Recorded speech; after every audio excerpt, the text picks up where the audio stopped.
Vijayanagara channel ವೀಕ್ಷಕರಿಗೆ ನಮಸ್ಕಾರ. ವಿಜಯನಗರ ವಾರ್ತೆಗಳಿಗೆ ಸ್ವಾಗತ. ಮುಖ್ಯಾಂಶಗಳು.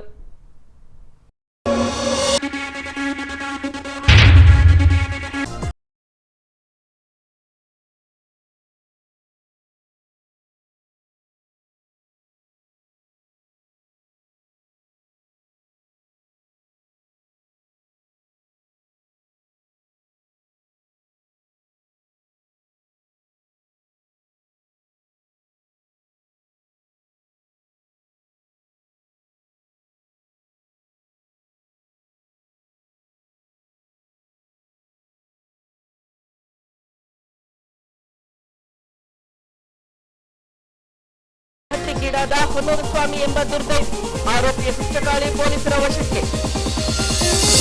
ಈಗ ವಾರ್ತೆಗಳ ವಿವರ. ಅಹಿಂಸೆಯ ಮಹಾಮೂರ್ತಿ ಮಹಾವೀರರ ಜಯಂತಿಯನ್ನ ದಿನಾಂಕ 10ರಂದು ನಗರದಲ್ಲಿ ಕೈಗೊಳ್ಳಲಾಗಿತ್ತು. ಈ ಭಾಗವಾಗಿ ನಗರದಲ್ಲಿನ ಜೈನ ಸಮುದಾಯದವರು ತಮ್ಮ ದೈನಂದಿನ ವಹಿವಾಟುಗಳನ್ನು ಸ್ಥಗಿತಗೊಳಿಸಿ ಜಯಂತಿಯಲ್ಲಿ ಪಾಲ್ಗೊಂಡಿದ್ದರು. ಹೀಗೆ ಮುಖ್ಯ ಬೀದಿಯಲ್ಲಿ ಮೆರವಣಿಗೆ ನಡೆಸಿ ಅಹಿಂಸೆಯ ಸಂದೇಶ ಸಾರಿದರು.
ನಂತರ ಮುಖ್ಯ ಬೀದಿಯಲ್ಲಿ ಬರುವ ಜೈನ ಸಮುದಾಯ ಭವನದಲ್ಲಿ ಮಹಾವೀರ ಜಯಂತಿಯ ವೇದಿಕೆ ಕಾರ್ಯಕ್ರಮ ನಡೆಸಿ ಸರಳವಾಗಿ ಜಯಂತಿಯನ್ನ ಆಚರಿಸಿದರು.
आप सभी का अभिवादन। शादी भवन विराजमान है। सैन्य शासन की प्रतिपालिका उनकी रेफरेंस कार्यक्रम को सानिध्य दे रही है। पूर्णा जी परम पूज्य मंगल ज्योति जी इस सभा को अनुशासित करने के लिए साइलेंट बोर्ड रखें।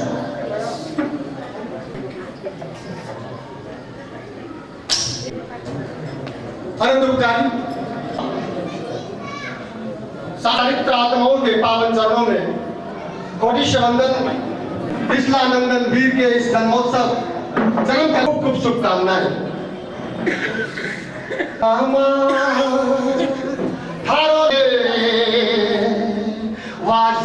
इस्लामा थारो लाल कटे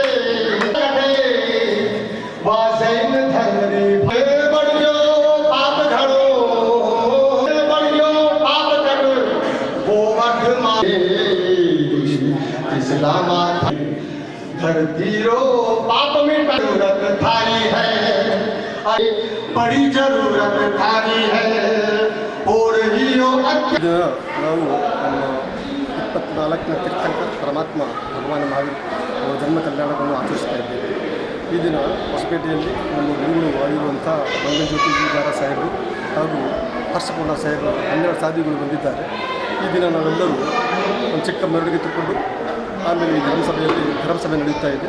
ಆಮೇಲೆ ಮಧ್ಯಾಹ್ನ ಪ್ರಸಾದ ವರ್ಷಕ್ಕೆ ಒಂದ್ಸಲ ಈ ಆಚರಣೆ ಮಾಡುತ್ತೇವೆ. 2623 ವರ್ಷಗಳ ಹಿಂದೆ ನಮ್ಮ ಪರಮಾತ್ಮ ಭಗವಾನ್ ಮಹಾವೀರ್ ಕುಂಡಲಪುರದಲ್ಲಿ ಜನಿಸಿದರು. ಅವರು 24 ತೀರ್ಥಂಕರು. ಅವರು ಇಡೀ ವಿಶ್ವದಲ್ಲಿ ಶಾಂತಿಯಾಗಲಿ ಅಹಿಂಸೆಯನ್ನು ಪ್ರತಿಪಾಲನೆ ಮಾಡಿದರು. ವಿಶ್ವದಲ್ಲಿ ಶಾಂತಿಯಾಗಲಿ ಎಲ್ಲರೂ ಅಹಿಂಸೆಯನ್ನು ಪ್ರತಿಪಾಲನೆ ಮಾಡಬೇಕು ಅಂತೇಳಿ ನಮ್ಮ ಜೈನ ಧರ್ಮದ ಪ್ರಿನ್ಸಿಪಲ್ ಅವರು ಚೆನ್ನಾಗಿ ಇಡೀ ವಿಶ್ವದಲ್ಲಿ ವಿಸ್ತರಣೆ ಮಾಡಿದ್ದಾರೆ. ಧನ್ಯವಾದ.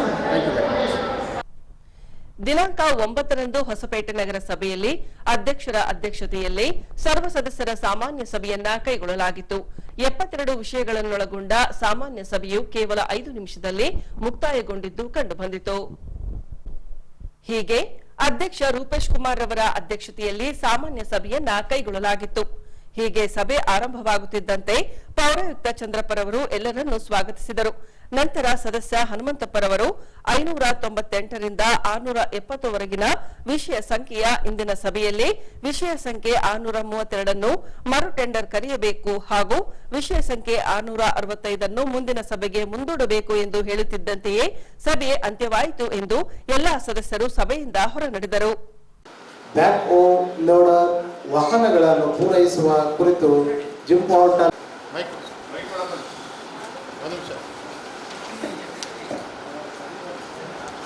ಹಾಗೂ ಪೌರಾಯುಕ್ತರಿಗೂ ನನ್ನ ಸದಸ್ಯರಿಗೂ ಎಲ್ಲರಿಗೆ ನಮಸ್ಕರಿಸುತ್ತಾ ವಿಷಯ ಸಂಖ್ಯೆ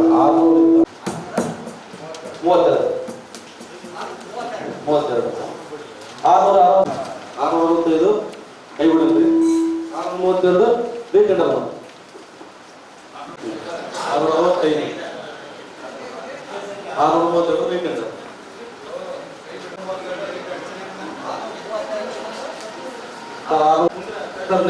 ಮೀಟಿಂಗ್ ಅಂತ ಡಿಸ್ಕಸ್ ಮಾಡೋಣ ಬಗ್ಗೆ. ಓಕೆ ಓಕೆ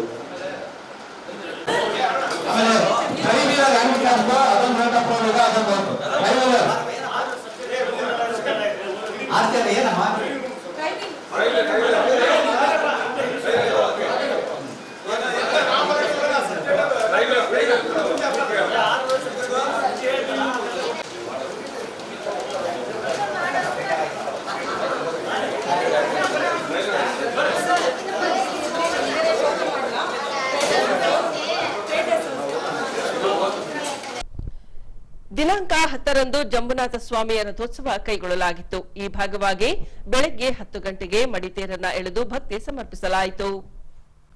ಹೀಗೆ ರಥೋತ್ಸವದ ಹಿನ್ನೆಲೆಯಲ್ಲೇ ಭಕ್ತರು ಬೆಳಗ್ಗೆಯಿಂದಲೇ ದೇಗುಲಕ್ಕೆ ಸಾಗಿ ಬಂದು ಜಂಬುನಾಥ ಸ್ವಾಮಿಯ ದರ್ಶನ ಪಡೆದರು.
ಬಳಿಕ ಸಿದ್ದಲಿಂಗ ಸ್ವಾಮಿಗಳ ಸಾರಥ್ಯದಲ್ಲಿ ರಥದ ಬಳಿ ಹೋಮ ಹವನಾದಿಗಳನ್ನು ನಡೆಸಲಾಯಿತು.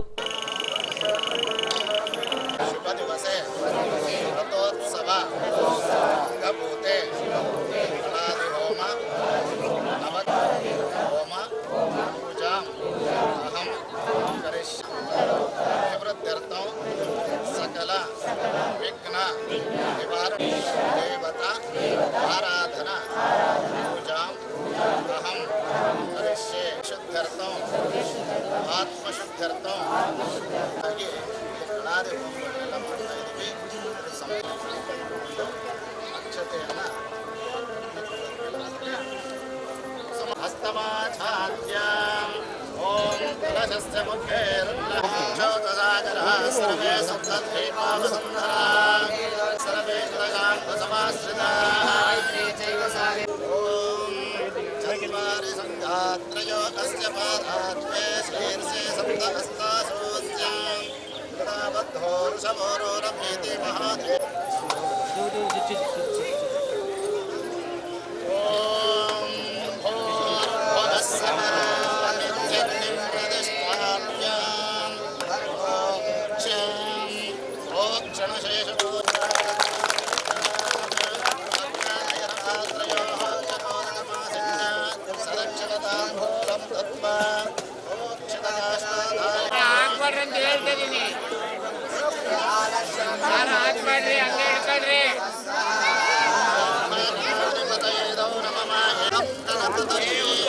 ಪರಮರದ ಸರ್ವಜನಂತೆ ಯಜಮಾನಾಯ ಸ್ವಾಹ ಸ್ವಾಹ ಸ್ವಾಹ ಸ್ವಾಹ ಸ್ವಾಹ ಸ್ವಾಹ ಯದಶ್ಚ ಕರ್ಮಣೋತ್ತರೇರಿತಂ ಯತ್ಸ್ವಾಮಿಕರೋ ತದ್ಗತ್ವಾ ಕೋಸಟ್ಟಕೋಶ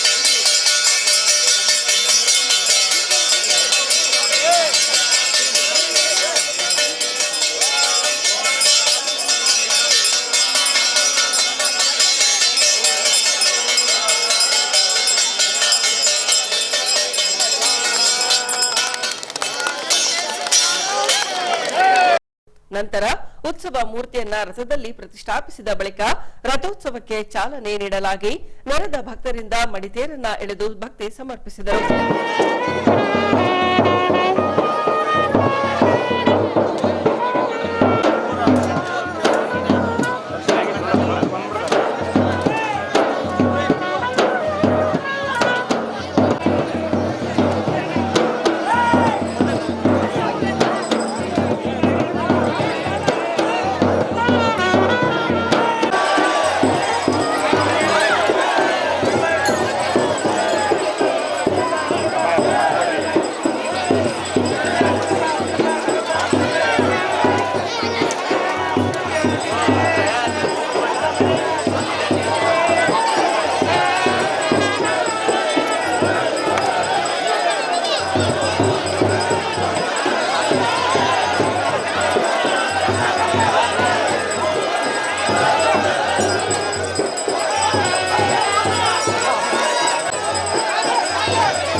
ಈ ದಿನ ವಿಜಯನಗರ ಜಿಲ್ಲೆಯ ಜಂಬುನಾಥೇಶ್ವರ ಕ್ಷೇತ್ರನಾಥನ ಮಹಾ ರಥೋತ್ಸವ,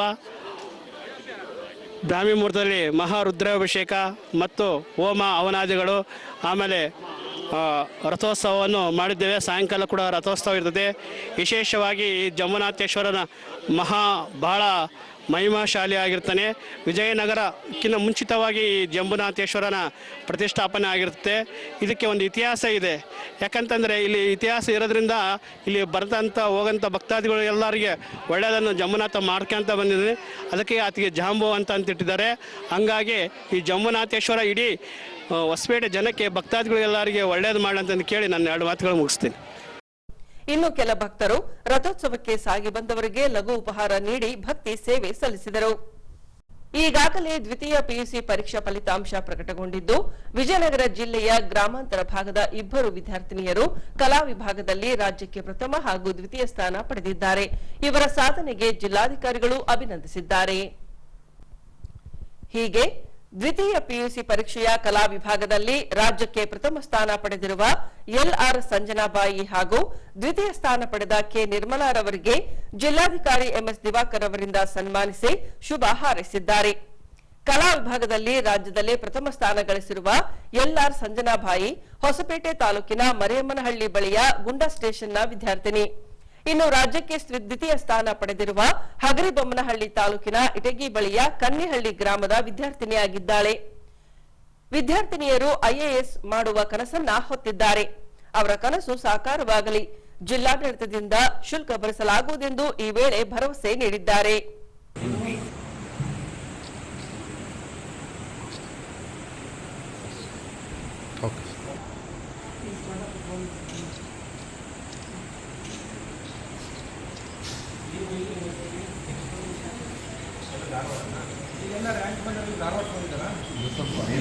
ಕೋಚಿಂಗ್ ತಗೊಳ್ತಾರೆ.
ದಿನಾಂಕ 9ರಂದು ರಾತ್ರಿ 10ರ ಸುಮಾರಿಗೆ 28 ವರ್ಷ ವಯೋಮಾನದ ಹೊನ್ನೂರು ಸ್ವಾಮಿ ಎಂಬ ವ್ಯಕ್ತಿಯನ್ನ ಹುಚ್ಚಕಾಳ ಎಂಬ ವ್ಯಕ್ತಿ ಭೀಕರವಾಗಿ ಹತ್ಯೆಗೈದಿದ್ದಾನೆ.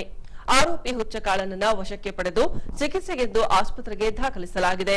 ಈ ಕುರಿತು ಹೊಸಪೇಟೆ ಪಟ್ಟಣ ಪೊಲೀಸ್ ಠಾಣೆಯಲ್ಲಿ ಪ್ರಕರಣ ದಾಖಲಾಗಿದೆ. ಹೌದು, ಹೊನ್ನೂರು ಸ್ವಾಮಿ ಎಂಬ ವ್ಯಕ್ತಿಯನ್ನ ದಿನಾಂಕ 9ರಂದು ರಾತ್ರಿ ಜಂಬುನಾಥ ರಸ್ತೆಯ 4ನೇ ಕ್ರಾಸ್ನಲ್ಲಿ ಮಚ್ಚಿನಿಂದ ತಿವಿದು ತಲೆಯ ಮೇಲೆ ಕಲ್ಲಿನಿಂದ ಜಜ್ಜಿ ಭೀಕರವಾಗಿ ಹತ್ಯೆ ಮಾಡಲಾಗಿದೆ.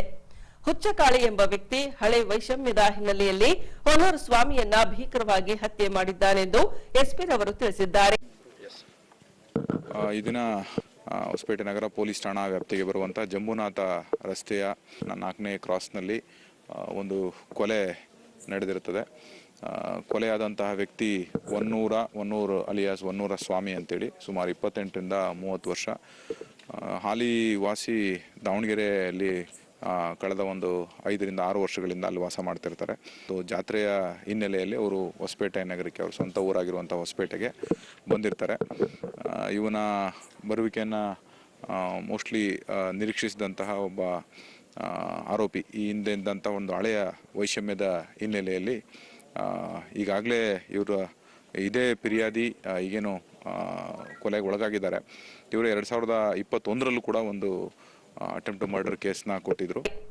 ಇನ್ನು ರಾತ್ರಿ ವೇಳೆ ಪೊಲೀಸರು ಗಸ್ತು ತಿರುಗುತ್ತಿದ್ದ ವೇಳೆ ಹೊಸಪೇಟೆ ಹೊರವಲಯದ ಮಹದೇವ ಇಂಡಸ್ಟ್ರೀಸ್ ಬಳಿ ಕೊಲೆಗೈದ ವ್ಯಕ್ತಿ ಹುಚ್ಚಕಾಳಿ ಪೊಲೀಸರಿಗೆ ಕಾಣಿಸಿಕೊಂಡಿದ್ದಾನೆ. ಅವನನ್ನ ಹಿಡಿಯಲು ಹೋದಾಗ ಹುಚ್ಚಕಾಳಿ ಪೊಲೀಸರ ಮೇಲೆ ಹಲ್ಲೆ ಮಾಡಿದ್ದಾನೆ. ಎಚ್ಚೆತ್ತುಕೊಂಡ ಪೊಲೀಸ್ ಅಧಿಕಾರಿಯೊಬ್ಬರು ಆರೋಪಿಯ ಬಲಗಾಲಿಗೆ ಫೈರಿಂಗ್ ಮಾಡಿದ್ದಾರೆ. ಆಗ ಆತನನ್ನ ವಶಕ್ಕೆ ಪಡೆದ ಪೊಲೀಸರು ಸರ್ಕಾರಿ ಆಸ್ಪತ್ರೆಗೆ ಸಾಗಿಸಿ ಚಿಕಿತ್ಸೆ ಕೊಡಿಸುತ್ತಿದ್ದಾರೆ. ಹೀಗೆ ಘಟನಾ ಸ್ಥಳಕ್ಕೆ ಸೇರಿದಂತೆ ಆಸ್ಪತ್ರೆಗೆ ಆಗಮಿಸಿದ್ದ ಎಸ್ಪಿ ಶ್ರೀ ಹರಿಬಾಬುರವರು ಆರೋಪಿಯನ್ನ ವಿಚಾರಿಸಿ ಮಾಹಿತಿ ಪಡೆದರು.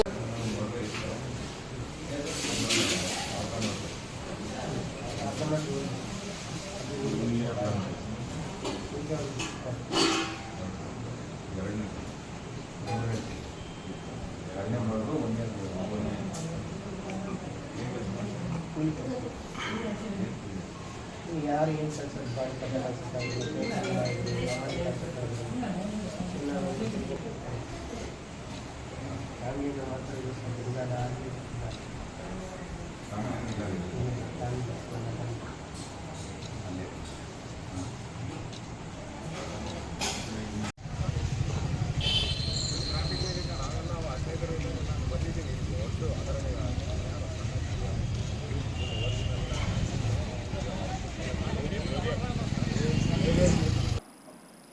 ದಿನಾಂಕ 9/4/2025 ರಾತ್ರಿ 10:15 ಸುಮಾರಿಗೆ ಜಂಬುನಾಥ ರಸ್ತೆಯಲ್ಲಿರುವ 4ನೇ ಕ್ರಾಸ್ ಬಳಿ ಒಂದು ಕೊಲೆ ಪ್ರಕರಣ ದಾಖಲಾಗುತ್ತೆ. ಸೊ ಈ ಪ್ರಕರಣಕ್ಕೆ ಸಂಬಂಧಪಟ್ಟಂತೆ ಹೊಸಪೇಟೆ ನಗರದ ಪೊಲೀಸ್ ಠಾಣೆಯಲ್ಲಿ ಒಂದು ರಾತ್ರಿ ಫಿರ್ಯಾದಿ ಕೂಡ ನೀಡಿದ ಮೇರೆಗೆ ನಾವು ಒಂದು ಪ್ರಕರಣನ ದಾಖಲಿಸಿ ಒಂದು ವಿಶೇಷ ತಂಡನ ರಚನೆ ಮಾಡಿ 3 ವಿಶೇಷ ತಂಡಗಳನ್ನ ರಚನೆ ಮಾಡಿ ಆರೋಪಿಯ ಪತ್ತೆಗೋಸ್ಕರ ನಾವು ಅದನ್ನು ತಂಡನ ನೇಮಕ ಮಾಡಲಾಗಿತ್ತು. ಈ ಪ್ರಕರಣದ ಅನ್ವಯ ಮೇರೆಗೆ ಒಂದು ಮಧ್ಯರಾತ್ರಿ 3:30 ಸುಮಾರಿಗೆ ನಾವು ಆರೋಪಿಯನ್ನು ಬಂಧನಕ್ಕೆ ಒಳಪಡಿಸಿ ನಂತರ ಅವರ ವಿಚಾರಣೆಯನ್ನು ಮಾಡಿದಂಥ ಸಂದರ್ಭದಲ್ಲಿ ಆರೋಪಿ ಕೃತ್ಯಕ್ಕೆ ಬಳಸಿದಂಥ ಒಂದು ಆಯುಧ ಅಥವಾ ವಸ್ತುನ ಅವನು ಈ ಮಹಾದೇವ್ ಫ್ಯಾಕ್ಟ್ರಿ ಹಿಂಭಾಗದಲ್ಲಿ ಒಂದು ಕಡೆ ಬಚ್ಚಿಟ್ಟಿರೋದ್ರ ಬಗ್ಗೆ ಅವನು ಹೇಳಿಕೆ ನೀಡಿರ್ತಾನೆ. ಅದರ ಮೇಲೆಗೆ ಬೆಳಗಿನ ಜಾವ ಪಂಚರ ಸಮಕ್ಷಮ ಅಲ್ಲಿಗೆ ಭೇಟಿ ನೀಡಿ ವಸ್ತುವನ್ನು ಸೀಸರ್ ಮಾಜರ್ಗೋಸ್ಕರ ಹೋದಂಥ ಸಂದರ್ಭದಲ್ಲಿ ಅವನು ಪೊಲೀಸನ್ನು ಹಲ್ಲೆ ಮಾಡಿದಂಥ ಸಂದರ್ಭದಲ್ಲಿ ಪೊಲೀಸವರು ಅವನ ಮೇಲೆ ಅವನಿಗೆ ಸಾಕಷ್ಟು ವಾರ್ನಿಂಗ್ ಕೂಡ ನೀಡಿದಂಥ ಸಂದರ್ಭದಲ್ಲೂ ಕೂಡ ಅವನು ತಪ್ಪಿಸ್ಕೊಳ್ಳೋಕ್ಕೆ ಪ್ರಯತ್ನ ಪಟ್ಟಂಥ ಸಂದರ್ಭದಲ್ಲಿ ಆ ಕಾರಣದಿಂದಾಗಿ ಅಲ್ಲಿದ್ದಂಥ ತನಿಖಾಧಿಕಾರಿ PI ಹುಲ್ಗಪ್ಪನವರು ಇದನ್ನ ಪ್ರಕರಣ ಆರೋಪಿಯನ್ನ ಮೇಲೆ ಒಂದು ಬಲಗಾಲಿಗೆ ಒಂದು ಗುಂಡನ್ನು ಹಾರಿಸಿರ್ತಾರೆ. ಈ ಪ್ರಕರಣಕ್ಕೆ ಸಂಬಂಧಪಟ್ಟಂಗೆ ಕೂಡಲೇ ಅವನ್ನ ಹಾಸ್ಪಿಟ್ಲಿಗೆ ಶಿಫ್ಟ್ ಮಾಡಿ ಹೆಚ್ಚಿನ ಚಿಕಿತ್ಸೆನ ಈಗಾಗಲೇ ನೀಡಲಾಗ್ತಾ ಇದೆ. ಇಬ್ಬರು ಪೊಲೀಸ್ ಸಿಬ್ಬಂದಿಯವರು ಅಂದರೆ ನಿಂಗರಾಜು ಮತ್ತು ಕೊಟ್ರೇಶ್ ಎಂಬ ಇಬ್ಬರು ಪೊಲೀಸರ ಮೇಲೆ ಹಲ್ಲೆ ಮಾಡಿರ್ತಾನೆ. ಅವರ ಆರೋಗ್ಯದ ಸ್ಥಿತಿ ಕೂಡ ಈಗ ಸ್ಟೇಬಲ್ ಆಗಿದೆ. ಈಗ ಪೊಲೀಸ್ ಪ್ರಕಟಣೆ. ಎಷ್ಟೇ ಹಳೆಯ ಬಂಗಾರವಿರ್ಲಿ ಪಾಲಿಶ್ ಮಾಡಿದ ಮೇಲೆ ಹೊಸದೇ ರೀತಿಯಲ್ಲಿ ಕಾಣ್ತದೆ ತಾಯಿ ನೋಡಿ.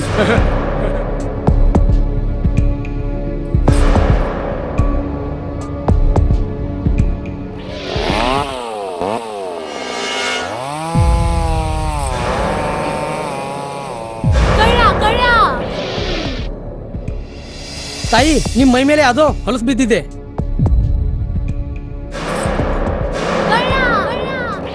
ಇಲ್ಲಿ ತಾಯಿ ನಾನು ಪೊಲೀಸ್.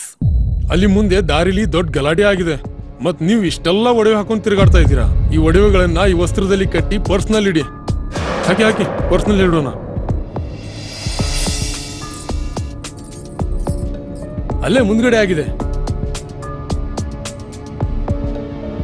ಇದು ತಗೊಳ್ಳಿ ತಾಯಿ.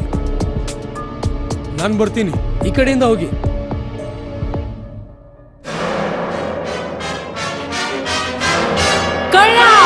ಇಂತಹ ಮೋಸದ ಸಂಗತಿ ನಿಮಗೂ ನಡೆಯಬಹುದು. ತಮ್ಮ ಬೆಲೆ ಬಾಳುವ ಒಡವೆ ಆಭರಣ ವಸ್ತುಗಳನ್ನು ಎಚ್ಚರಿಕೆಯಿಂದ ಕಾಪಾಡಿ. ಯಾವುದೇ ಮಾತುಗಳಿಗೆ ಮರುಳಾಗಬೇಡಿ. ಸಂಶಯಾಸ್ಪದ ರೀತಿಯಲ್ಲಿ ಯಾರಾದರೂ ಕಂಡು ಬಂದರೆ ಸಮೀಪದ ಪೊಲೀಸ್ ಠಾಣೆಯನ್ನು ಸಂಪರ್ಕಿಸಿ. ಈಗ ಕೊನೆಯಲ್ಲಿ ಮತ್ತೊಮ್ಮೆ ವಾರ್ತೆಗಳ ಮುಖ್ಯಾಂಶಗಳು.